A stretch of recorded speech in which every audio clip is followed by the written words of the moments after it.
Olá, eu sou a Paula Guimarães, que bom te ver por aqui.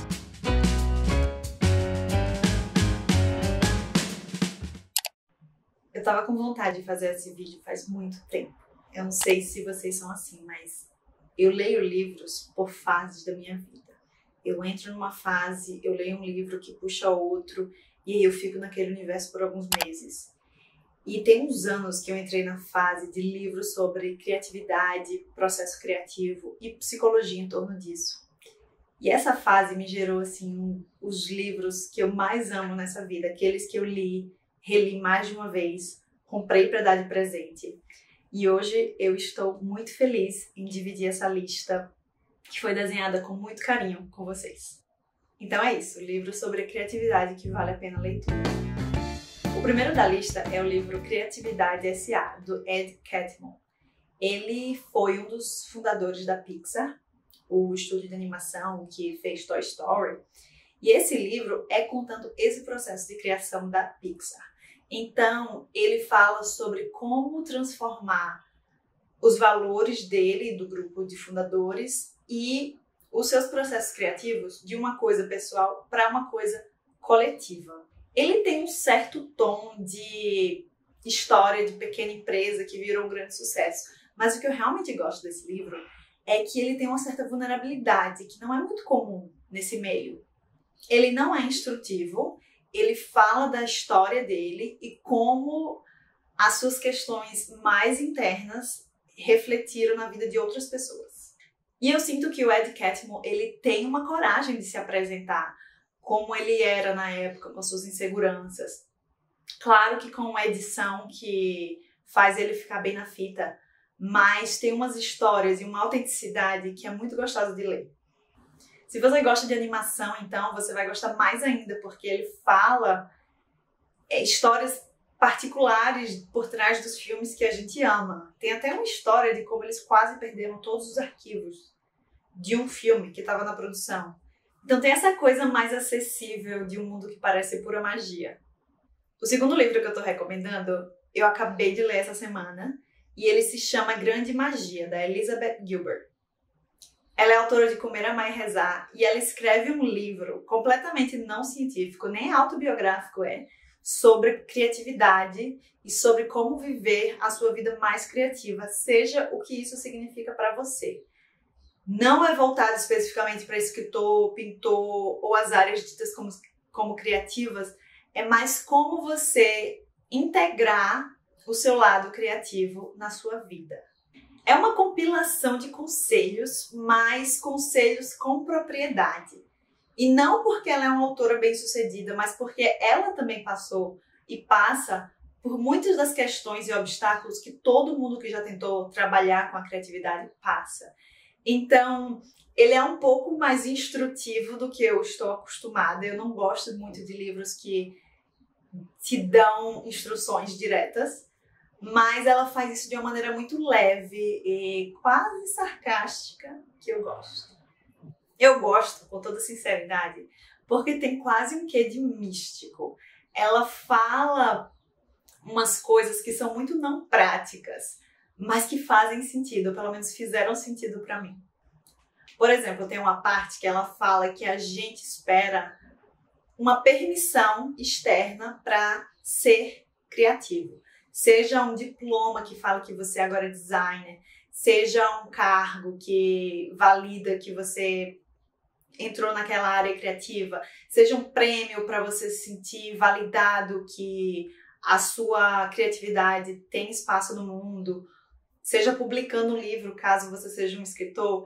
E ela fala que a gente não precisa dessa permissão externa, porque a gente já é criativo, independente do que o mundo deu de feedback pra gente. E aí ela fala, mas se você precisa dessa permissão, considere isso aqui a sua permissão. É uma maneira mais leve, totalmente não científica de lidar com essa questão, mas eu senti que é uma leitura muito inspiradora e, ao mesmo tempo, tocou em questões muito profundas da criatividade. Então eu acho que é válido para qualquer pessoa. Qualquer ser humano que venha para esse mundo tem o poder de criar, tem possibilidade de ter mais criatividade na sua vida, independente com que você trabalha. E eu acho que esse livro pega bem essa questão. Ela fala de uma amiga dela que não esqueci da idade, mas uma idade mais avançada, resolve fazer patinação no gelo. Então, uma coisa completamente não relacionada à carreira, ela não largou a vida profissional para fazer isso, mas ela achou uma maneira de integrar a sua expressão com a vida dela. Então, esse livro fala muito sobre isso. Eu senti que ele te inspira muito a viver na sua potência criativa. Ela trata a criatividade como uma parte do ser humano e algo que você pode e deve exercer independente de como você ganha dinheiro. É um livro curto e ele é mais inspirador do que ele é instrutivo. Mas eu acho que ele é válido para todo mundo, não só quem é da área criativa. E eu acho essa abordagem da criatividade como parte do seu ser e não como um traço da personalidade, algo que pode trazer mais felicidade para a gente como ser humano, até mais completude. Enxergar a criatividade como uma parte da nossa existência e não como uma ferramenta que a gente usa para atingir um objetivo ou para seguir uma carreira. O terceiro livro da lista, ele é desses que te marcam, que você lê, relê, compra e sai dando de presente. Vocês fazem isso também? Ele se chama Resista. Resista, não faça nada, da Jenny Odell. Ele em inglês tem um nome um pouco mais interessante, um pouco mais cativante, que é How to Do Nothing, Como Fazer Nada. Quando eu li esse livro, quando eu terminei ele, na verdade, eu estava numa viagem no México. E ele me encheu de inspiração de um jeito que eu sempre me lembro dessa viagem. Sabe quando de repente a vida fica mais viva? Tudo tem mais cor, os cheiros ficam mais interessantes. Foi assim que eu me senti. E ele me encheu de curiosidade pelas coisas mais brilhantes da vida. E ter a oportunidade de estar num lugar como Mérida, no México, quando isso aconteceu, foi muito especial. Ele não é propriamente dito um livro sobre criatividade. Ele fala sobre como recuperar a nossa atenção quando ela está sendo disputada por centenas, se não milhares de estímulos no nosso dia a dia. Ele faz uma investigação de como nós estamos sendo roubados da nossa atenção e depois ele faz um mergulho de como é que a gente pode se apropriar dela. E um dos caminhos que ela fala é sobre a curiosidade. E para mim, curiosidade e criatividade, se não são a mesma coisa, elas estão lado a lado sempre. São duas qualidades que a gente vê muito facilmente nas crianças, né? E eu acho que trabalhar ativamente para mantê-las como adultos é um caminho que pode trazer muito prazer, muita alegria para nossas vidas. A Jenny Odell também fala de como combater essa mentalidade de produtividade excessiva.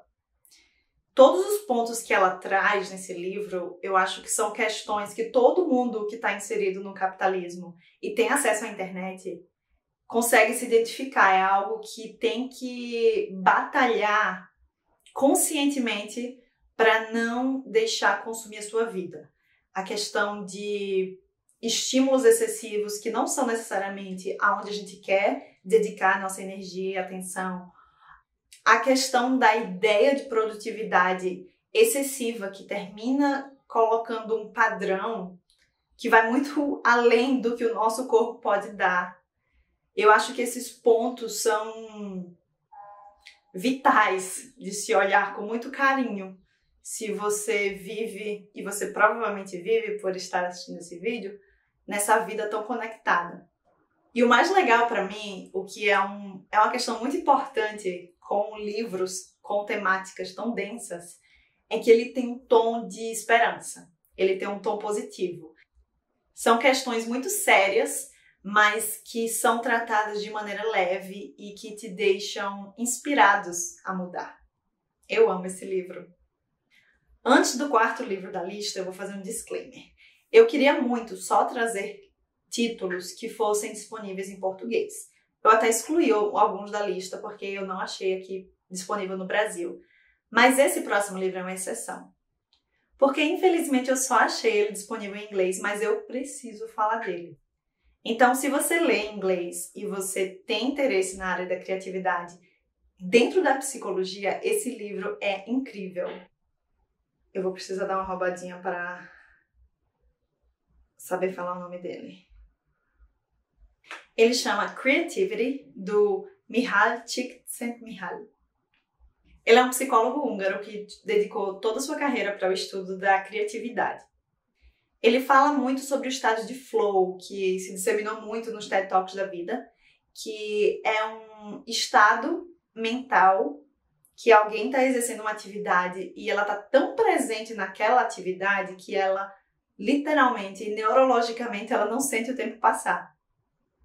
Então, músico que está muito envolvido no improviso, uma pintora que está completamente imersa nas cores, nas texturas das tintas, até meditadores alcançam esse estado que ele chama de estado de flow. E muito se fala sobre pessoas que entram no estado de flow com uma certa constância nas suas vidas, elas se sentem mais felizes, elas sentem mais significado em suas vidas. Então, ele faz um estudo acadêmico de como pessoas criativas funcionam, basicamente. Ele estuda a mente de diversas pessoas em diversas áreas, vencedores do Prêmio Nobel de Física, autores de livros consagrados, pintores. E ele deixa bem claro no começo do livro que isso não é um método verdadeiramente científico, porque a decisão, a seleção de quem são os criativos bem-sucedidos na nossa sociedade já é algo enviesado. Mas ele tenta ser o mais metodológico possível. Então ele faz as mesmas perguntas para pessoas de áreas diferentes e o livro todo é uma exploração, é uma investigação do que faz uma pessoa exercer a sua criatividade. Ele fala sobre a cultura do medo de arriscar, sobre disciplina, sobre como encontrar o seu próprio sucesso.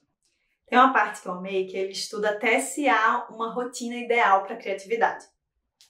As pessoas que escreveram as peças de literatura mais famosas escreveram isso pela manhã, pela tarde ou pela noite. As pessoas que produzem as pinturas mais reconhecidas, elas trabalham em um ambiente organizado ou elas precisam de um caos criativo? E basicamente, sem dar nenhum spoiler, a conclusão é que não existe regra, mas o que existe são pessoas que se apropriam das suas próprias necessidades. Então, quem precisa dormir mais, dorme mais. Quem funciona com menos horas de sono, dorme menos. Quem precisa de um ambiente organizado para conseguir organizar suas ideias, faz isso. E quem se sente melhor em um ambiente bagunçado, aceita isso. A única coisa em comum entre essas pessoas altamente criativas é que elas também são profundamente conectadas com as suas próprias necessidades. Esse livro é um pouco mais intenso do lado da psicologia, mas se você, como eu, gosta muito de entender a mente humana, ele é muito bom. Essa é a minha lista de livros sobre criatividade. Eu li todos esses livros pela Biblioteca Pública lá de Los Angeles, então eu acho que todos esses títulos são originalmente em inglês. Se você conhece autores brasileiros ou de qualquer outro lugar do mundo que falam sobre esse tema, se você tem um livro que você gosta muito sobre criatividade, me fala aqui nos comentários que eu vou gostar muito de saber. Eu sou Paula Guimarães, obrigada pela companhia e até o próximo vídeo.